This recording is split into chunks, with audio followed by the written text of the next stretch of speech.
Now, it feels good to be home once again, back on my WMMA content. Now, you see the title. You already know what I'm going to talk about. I'm going to deal with the matchup between Erin Blanchfield and Maycee Barber a little later. First, I want to deal with Maycee Barber's Fluke rise. Look at this record and tell me how she made it to where she is. How did she make it up to the number 4 spot in this division with that record? Who did she beat?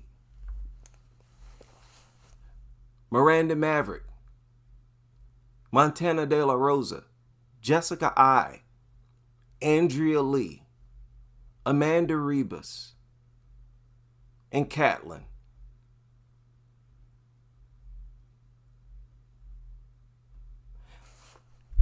That's fraudulent. How did it? She is so lucky. That has to be one of the easiest resumes of any top. This don't look nothing like Natalia Silva and what she had to face to make it to the top of the division. Jessica Andrade, are you kidding? Teresa Bleda, she may have made that look easy. Bleda is no pushover. Do you think Jasmine Jesuda Vicious is a pushover? Silva just made her look like nothing. I'm sorry. This looks like a fighter who was carefully matched up. No, I have to weigh in on the point that Erin Blanchfield made about how selective Barber is. If there's any place that's going to reflect whether or not she's been selective, it's going to be her record. Look at it. Is that what's going on, Maycee? You and your team, behind the scenes, we already heard about you turning it down a bunch of fights. I'm starting to believe that. Because looking at your record, it looks like you've been highly selective, you and your team. Maverick, Montana De La Rosa, Jessica I. How long have Jessica I been retired? Andrea Lee, Amanda Ribas. Now, Amanda Ribas is a quality fighter, in my opinion. But she's glass-chinned. Okay, let's just be honest. And she's taken a lot of damage. She took a lot of damage before that fight from other fighters. Okay, and in that fight, Barber herself was bloodied. Barber got performance of the night. But Barber was bloodied up too.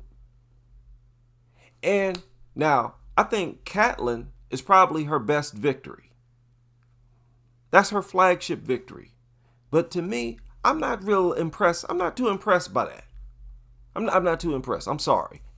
That looks like a fluke of a resume. Now,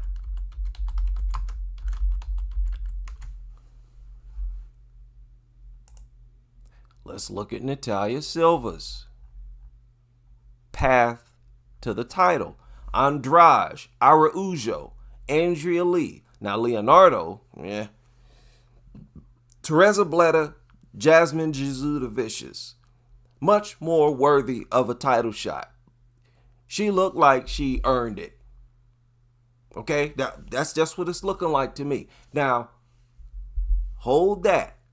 Natalia, in my opinion, took on the tougher fighters in this 6-fight win streak.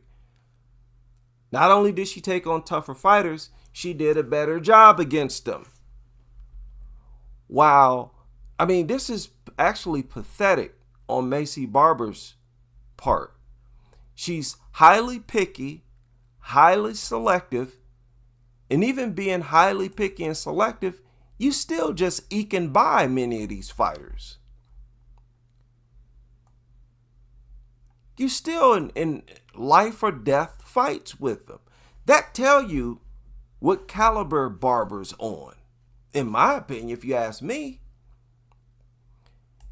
you're highly selective. More than one fighter has been saying that you've been turning down fights.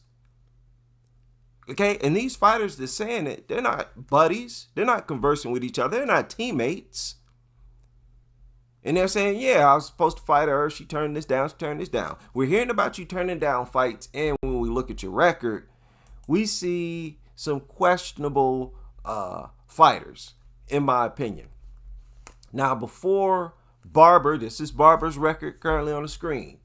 Before this 6-fight win streak, which has gotten her where she is, at the top of the division, okay?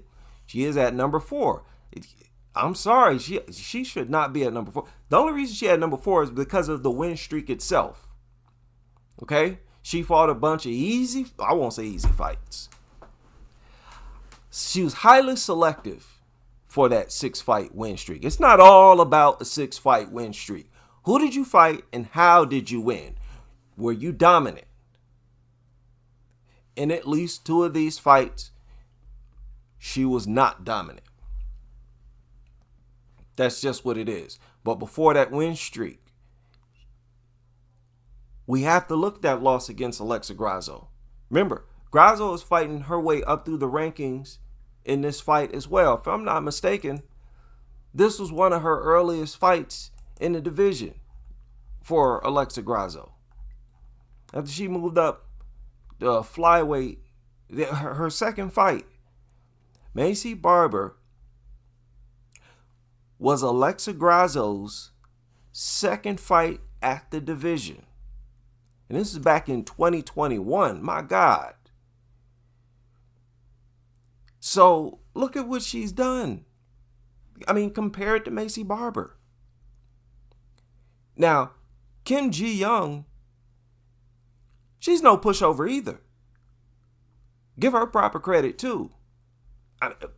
Alexa Grasso's fight to the top has been tougher, even though she fought fewer fighters. Ji-young Kim, they got this spell. I think it's Ji-young Kim. Maycee Barber, Joanne, Joanne, I won't say Joanne. No respect to her, but JoJo has always been struggling in the game. Araujo, I think, is always tough for any and everybody. For any and everybody. She might take a lot of losses. Vivian Araujo is tough. She can hang on the feet, and she's strong in the clinch. She's strong, period. It's strong on the ground. Okay? But this definitely seals the deal in a trilogy against Valentina Shevchenko. Who else we dealing with at the top of the division? Manon Fiorot? Let's go Erin Blanchfield. Let's go Erin Blanchfield. Let's see here.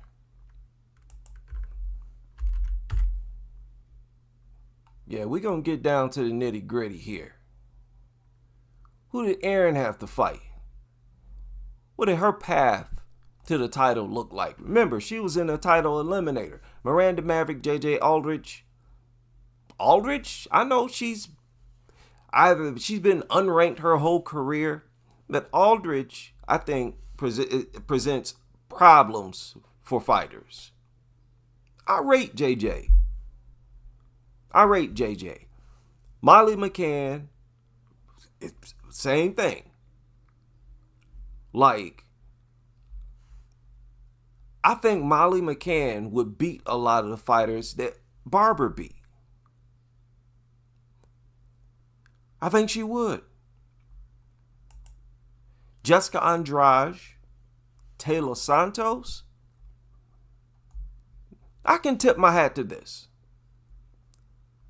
Erin has been putting in work. This don't look like no highly selective record. Look at the newcomer, for example, already matched up against Amanda Lemos. Does it look like she's getting the easy path to the title shot? Yasmin Luciendo. She ain't got no easy path at all. You saw who she debuted against. Then she had to fight Marina Rodriguez, knowing that she's a stand-up fighter. It's like they've been putting Luciendo in there with fighters who they think would take her. That fight against Marina Rodriguez, I think they felt that would be a stand-up fight. But look at the reach. Look at the reach difference. Now, granted, Luciendo looked bigger inside the cage than I thought she would. But it's definitely not an easy path. Not like what Maycee Barber has experienced. My goodness. No, I'm not feeling it. I'm not feeling it. Barber looks like the only fighter up there who cherry-picked her way to get there. That's what it looked like to me. You know, she's kind of spoiled. You know, just spoiled little brat, get her way. Been highly selective. It shows, if you ask me. It shows in her record. Take a look at Manon, who is set to fight for the title. She's next in line. That fight's been announced already. Leonardo, we know about Victoria Leonardo. Tabitha Ricci, quality fighter. I know she had a different division. I don't care. She can, okay, she got decent stand-up because of her feet. It's decent. What? She's, if you ask me, a quality fighter. Mayra Bueno Silva, tough chick. Jennifer Maia, come on now. Jennifer Maia is tough, but Silva's tough. Silva's tough. So is Jennifer Maia. Catlin, they share that. That's a common opponent. Rose Namajunas, we know that's a quality opponent. Erin Blanchfield, again, a quality opponent. Now, when they first made this fight, Maycee Barber actually made a post about it, but she didn't name anybody. She made a post on Instagram where she said, "I said yes. See you soon." As if it's such a big deal that she accepted a fight finally rather than turning it down. You can still find that post. I don't know where to find it. I'm not even going to try. But I remember that, Maycee. After she signed the deal to fight Erin Blanchfield, she made a post. It was like, "I said yes. See you soon." I think she left like a demon or devil emoji. But I'm sorry. I'm getting those vibes from Maycee Barber. Maycee, I'm getting them. Maycee comes across, she strikes me as a fighter who is highly, highly selective. If there's ever a fighter who's the type to turn down fights, I think it's Maycee Barber. To be highly selective, I think it's Maycee Barber. Most definitely. Now, do you really think a fighter like that is championship ready? Where you can't be selective. You can't not just turn down fights. You got to fight the very best fighters in the division. I don't think Maycee Barber fits the bill. I just don't. Now, you watch what I tell you. If she wins this fight, she's going to be acting like she's next in line for a title shot. I don't think so. I don't think so. You better be careful and you better be focused on Erin Blanchfield. Because let me tell you something. Like I said in another video, Erin is more active than you, Maycee. She's more active. If y'all look at Maycee Barber, she actually, especially when her opponent ain't scared of her, she tends to get reluctant, where she's sitting there staring at you like Carla Esparza and Rose Namajunas. She is not as high volume as Erin Blanchfield. That could easily give Erin the advantage. And I can see it now. Barber thinking she can bully Erin and all this kind of stuff, and Erin is not going to be having it. I think Maycee Barber needs to a stoppage to win this fight. I think it's too risky to go for a decision. If it goes to a decision, I think Barber's going to have to be able to get Erin down and do some serious work on the ground. Beat her like Whaley did Tatiana Suarez, just beat her half to death or submit her. She's going to have to get Erin out of there. But if she wins, I'm not going to appreciate, I already know she's going to be talking about fighting the champion. No. I don't think Maycee has the discipline. She don't have the mindset to be a champion, in my opinion. She still got like this teeny bopper thing going, if you ask me. I'm not feeling it. And I think it would be a bad look.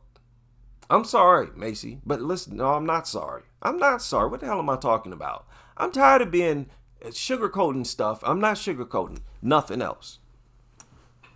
Okay? I don't care if people like my comment or dislike my content. I don't care. Never have. Maycee don't seem like a champion to me. Her mind ain't ready. Her discipline ain't ready. She needs better form. This idea that you can just have raggedy boxing, raggedy stand-up against somebody with, polished stand-up, say Barber on her feet against a Valentina Shevchenko. In a situation like that, guess what? Form matters. Having proper execution matters. Timing matters. Being selective. What shots you select. All of that matters. You can't just go in there against them throwing haymakers and windmills. That's not going to win you all your fights. Fighting like that can help you get so far. But at the top, it don't matter if you're dealing with boxing. You're going to have to bring more to the table than just heart, than just grit. You got to bring more than just power and a desire to win. You got to have some skill sets. Alexa Grasso, I thought, demonstrated this. She demonstrated this. She has above average boxing, Alexa Grasso. If y'all noticed that too, a lot of these girls with above average anything, they usually make it to the top. Suarez, above average wrestling, made it to the top. Right? Alexa Grasso, above average boxing, made it to the top. Even Holly Holm had above average boxing, and that's really what got her to the top. She got a few leg kicks in there, but this is what it is. Manon, definitely above average boxing. Yan Xiaonan, come on, above average. And the lower down in the rankings you go, the more raggedy the boxing is, the more raggedy the stand-up is. Y'all notice that? All the fly swatter punching, backwards windmilling, sloppy form, raggedy punches and kicks. They occupy, for the most part, fighters down in the rankings. Why is Mayra Bueno Silva ranked at flyweight? Okay, boy, she's about to get whooped even worse at this division. Okay, yeah, she did fight Jasmine Jasudavicius. Boy, they're about to put a hurting on her. I think Silva need to retire or get into a different organization. She is too limited. She's too limited. She out here getting owned like in back to back. Casey O'Neill, I think, is only in the rankings because she's a cult member, I believe. What in the world? Why is she ranked? Now, Ariane De Silva has, she's got pretty good hands, and she got pretty good power. Pretty good hands. She just don't use it right. Like, she don't use a stiff jab. She don't have a good 1-2. JJ Aldrich, like I mentioned, throw a lot of 1-2s. She's above average. She has an above average 1-2. And just that is enough to get you. I'm looking for the fighters with above average, with several things that they do. That's how Shevchenko is. To an extent, also, that's how Weili Zhang is. I won't say to an extent. Weili Zhang is there. But look, Verna Jandarova, does she or does she not have above average jiu-jitsu? Above average. Above. Now, Andrade is just above average, what? Let's say power.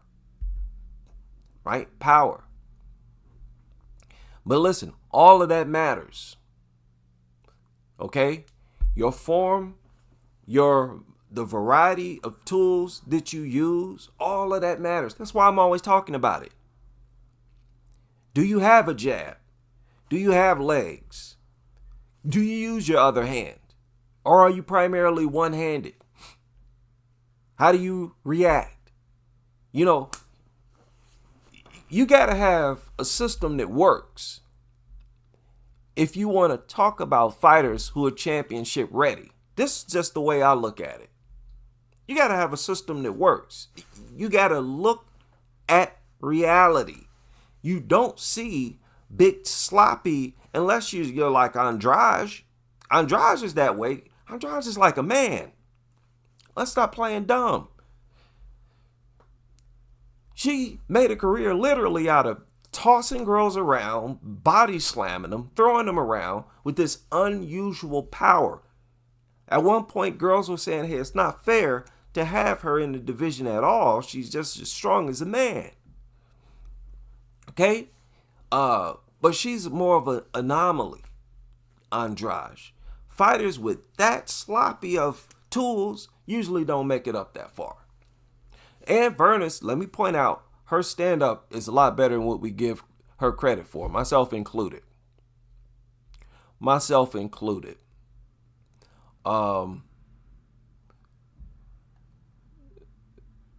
Jillian's gonna have to. She's gonna have to get Rodriguez down like early and spend like next to no time at all striking with her. Okay. But when it comes to Maycee Barber, y'all know when she first came out, I was in her corner because she came out with a splash. She had some serious buzz going on because she destroyed, I think it was Hannah Cyphers, if I'm not mistaken. Hannah Cyphers, no, I don't want to make a mistake. Look, I got the record right here. I don't want to make a mistake there. Hannah Cyphers. There's a lot of buzz, and she was super young. I think at the time she was 18. She was all this talk about, oh, I'm going to be the youngest champion, break John Jones's record. But in the next fight, J.J. Aldrich, she built on that buzz. Because people respected Aldrich, respected her stand-up. The fight against Hannah Cyphers, she bullied Hannah Cyphers. She was a bully at 115, Maycee Barber. It's sort of a weight bully. J.J. Aldrich basically gave up. She was getting pieced up, and she beat Aldrich standing. Think about that now. That fight ended with both fighters standing on 2 feet. So Barber was showing promise early. That's why I was behind her. The video's no longer up because it was my original channel. But those who follow me, you know, back then I had nothing but positive things to say about J.J. Aldrich. Then when she beat Jillian Robertson, what happened? The hype continued. It grew. You didn't hear me being critical of J.J. Aldrich back then. Then come Roxanne Modafferi. Grandma Roxanne. That was just a horrible fight for Maycee Barber. I know some people gave her a pass. I didn't. I didn't give her a pass. I felt like that fight exposed that she wasn't ready for the fighters at the very top. You know what? That's really where you should start. That's where everybody should start. Anybody who want to examine Maycee Barber and whether or not she's the type of fighter to fight for a title, win the title, or whatever. That fight against Roxanne, because most people look past the fact that she was getting pieced up before the injury. She was getting touched before her leg gave. And people questioned that. I questioned that. And she was not able to muscle and body Roxanne. Roxanne, if I'm not mistaken, stuffed some takedown attempts. That was the fight where I said, the Barber hype was cool while it lasted. I'm like, yeah, youngest champion. Yeah, let's do this. But that fight, I think, changed her. It took that confidence from her. Remember, that was her first loss, period. First as a professional. Yeah, 8 fights in, 8 victories. And that 9th fight changed Maycee permanently. And I believe that's a big reason why she lost her subsequent fight. Okay? Lost that confidence. Lost that, she fought like she felt invincible in her first 3 fights. Y'all remember that? Wasn't that a pleasant time in WMMA? That was like the height of W. That's when it was a lot more fun. When these new fighters were coming into the game, like Maycee Barber, no doubt was one of them. And she looked incredible. Maycee looked incredible. I don't know how many of you remember some of the things I said about her. I'm like, man, please. Maycee Barber, stay out of her way. Don't get in her way. And let's give her some more credit. When she dusted off Aldrich, that was at flyweight. That was her flyweight debut. You see? I don't have, as some people said, some personal gripe against Maycee Barber. I just don't think she's championship material. That's it. Okay? She came back, got pieced up against Alexa Grasso. That was icing on the cake for me. I'm sorry. It was icing on the cake. That's when I'm like, oh no. It actually changed. I started to retract some of the confidence and stock that I had in Maycee Barber after that loss to Alexa Grasso. So they gave her a pass against Roxanne because of the injury. And I figured, hey, maybe it was hurting in training. She was getting pieced up in training. But Alexa Grasso, I thought, really, really exposed her, especially standing up. That was the fight where Barber showed that she don't take resistance that well. Like, she don't react that well to a fighter fighting back. Because she tried to bully Grasso. She tried to get Grasso against the fence and unload on her like she's done several fighters in the past. She did that to J.J. Aldrich. She did the same thing with Jillian Robertson. Got him against the cage and tee off. She wanted to tee off on Grasso. As soon as she tried to tee off, Grasso threw punches back and Maycee stopped. Her head snapped back. She ate them shots and she put a stop to that flurry. Okay? In my opinion, Barber, it's out of her control. It's out of her control. Maybe she can change. We'll see. Now, no, we're not going to stop. We're not stopping. The fight right after that. This is when I'm like, oh my goodness, no. I didn't want to hear from no Maycee Barber stands after that. Where she went in there, took her fanny in there against Miranda Maverick, of all people. What happened in that fight?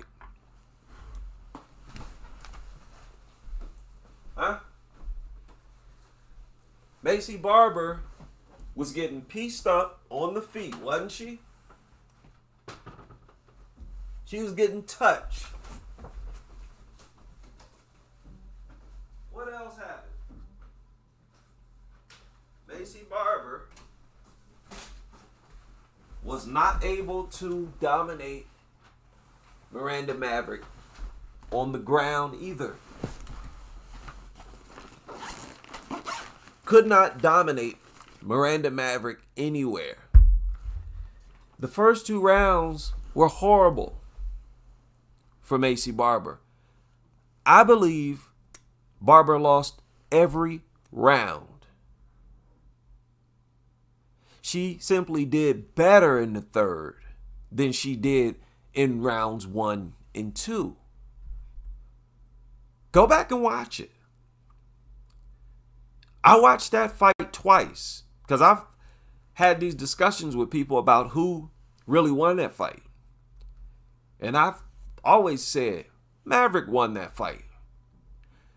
Maycee did much better in round 3, but I still think she lost round 3. And after that fight, a lot of things hit me about Barber. I'm like, okay, she lost her confidence. She's injury prone. You know, she struggles. You know, she's not that dominant fighter that she thought she was. After that fight, she fought Montana De La Rosa. And she called for that fight. If I'm not mistaken, she called for it. Even if she didn't call for it, before the fight, she said she'd be the first one to stop Montana De La Rosa. She didn't. She won a decision. Jessica Eye. She went in against Eye. And Jessica Eye did pretty good in that fight. Go back and watch that fight. She didn't do too bad in that fight. But where was Jessica in her career at that point? Didn't Jessica seem like an aging fighter? Somebody who's on their way out the door? That was her last professional fight. This is Jessica Eye. Head kicked Jessica Eye. After a historic concussion, Jessica was already on a 3-fight losing streak before she lost to Barber. That ain't no quality victory. That's garbage. That's garbage. Beat up old lady Jessica Eye. Where was Montana in her career? It seemed like she'd been fighting forever, De La Rosa. But where was she in her career? She actually wasn't doing too bad. She had just won a TKO over Ariane Lipsky. But she fought to a draw against Silva. She actually should have lost that fight. Lost to Araujo. You know, Montana has never been a killer. No disrespect to her, but she's never been a killer. I'm not impressed. I'm not impressed with Barber. No more. Okay? That's just what it is. I know fanatics of Barber. You just got to take stuff like, hey, if you can make a better argument in her defense using her record in something, knock yourself out. Go for it. I want to see it. I'll watch. I'll share it. Go ahead and make it. Andrea Lee got herself a split decision. And once again, a lot of people thought she lost. So what is this? What's going on here? 3 in a row. You win 2. Then you lose another. Okay. That's a fluke. That's a fluke of a record from this seat. Now, Maycee Barber can change all of this. I think she can change all of this. And remember, she said she'd be the first one to stop Catlin too. She always talking about her power.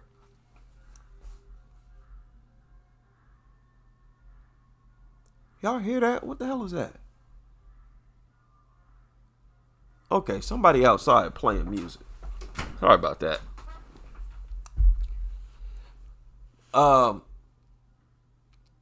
Catlin. What was I talking about?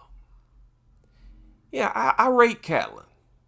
But where was Catlin in her career? Wasn't she on her way out the door too? Notice how a lot of these fighters, the win streak that Maycee Barber is standing on, got a weak foundation. Maycee Barber was the most recent fight for more than one fighter who we ain't never heard from, who we ain't heard from in forever. This looked like a selective fighter. Looking at how her record is set up. Maycee was Catlin's most recent opponent. And at this point, I'm sorry, Catlin was tired. She was figured out. And everything. Your girl Amanda Ribas, where was she at in her career?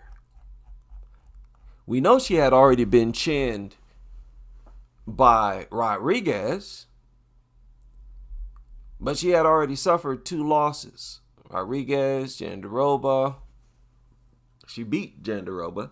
And look at that, hey, she might have a chance. Let me retract that. You see, I'm making a mistake here. Rodriguez might have a chance. Remember, she beat Verna. That's a good look.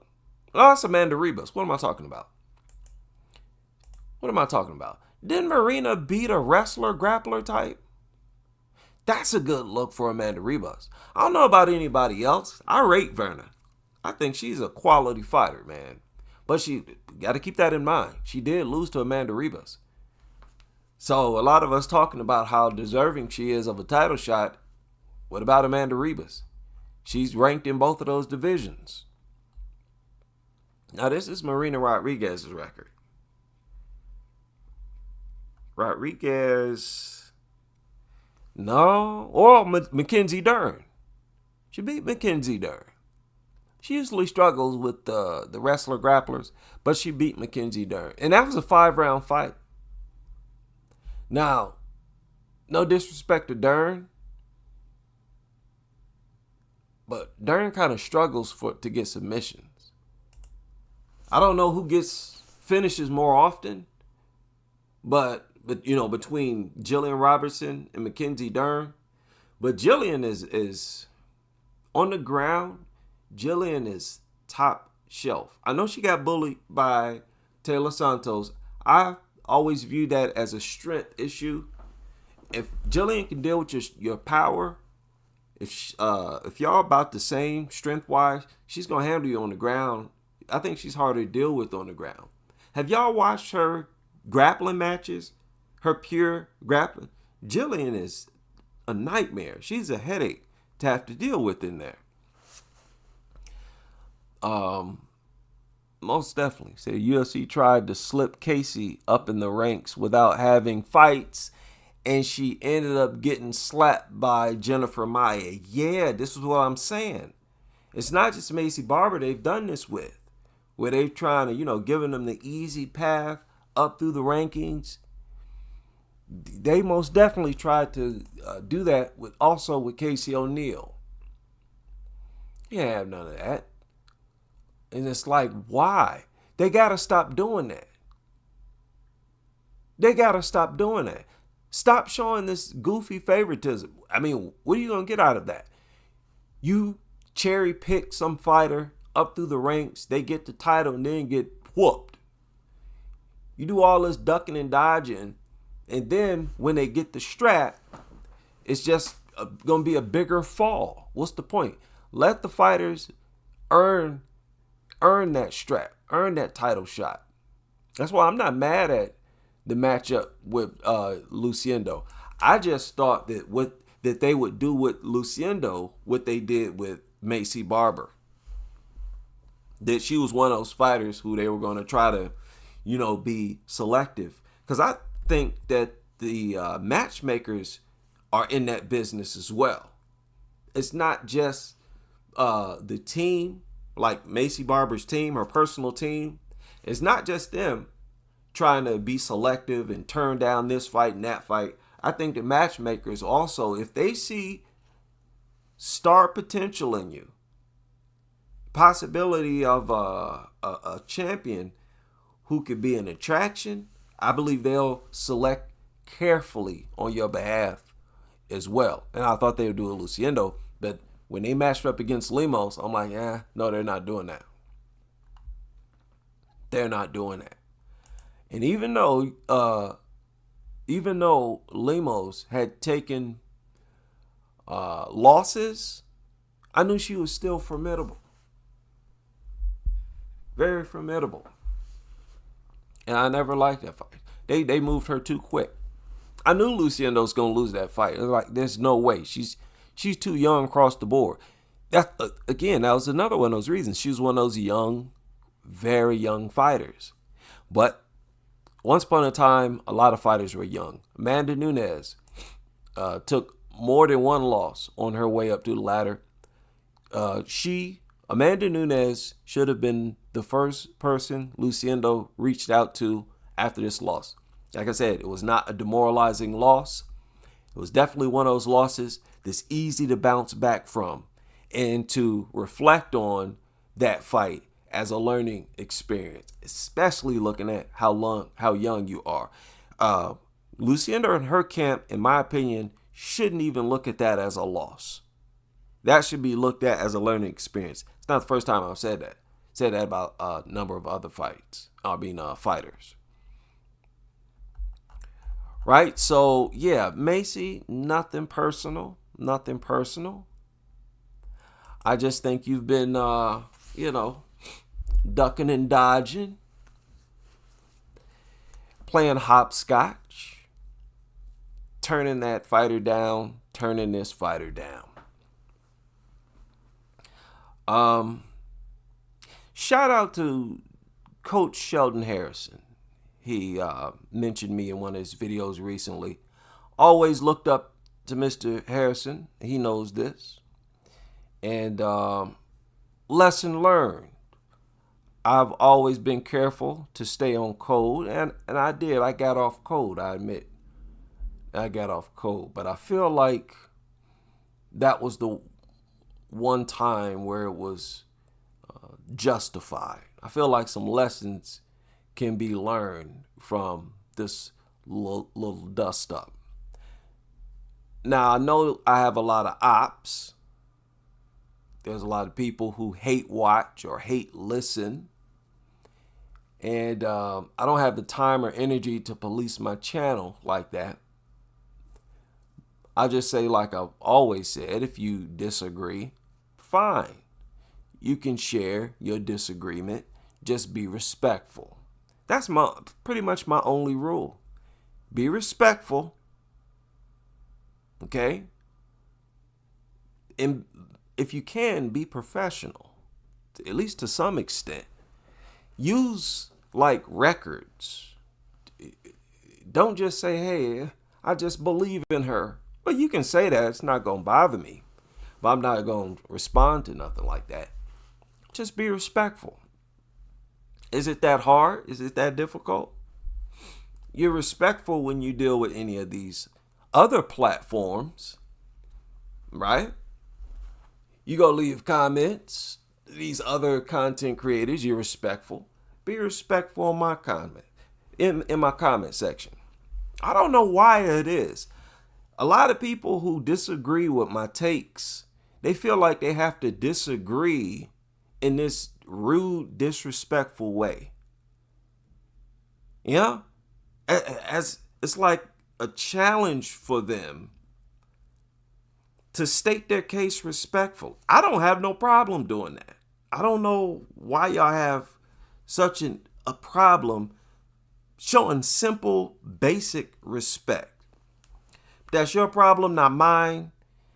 Most of these people who are like this don't create content anyways.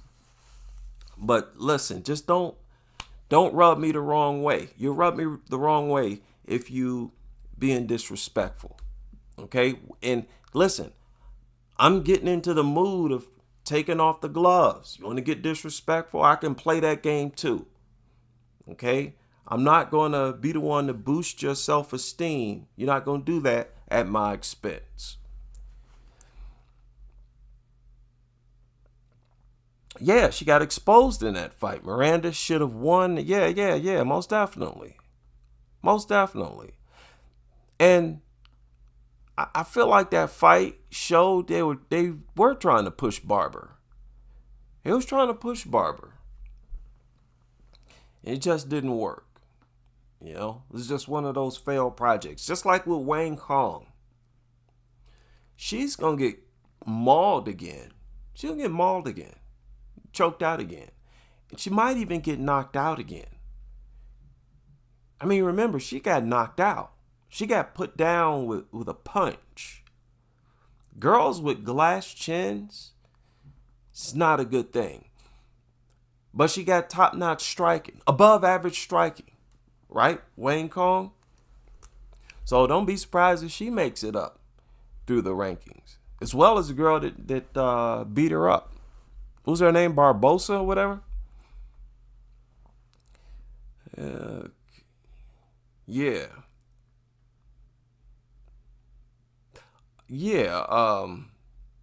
That's a big reason too why I'm hard on the girls.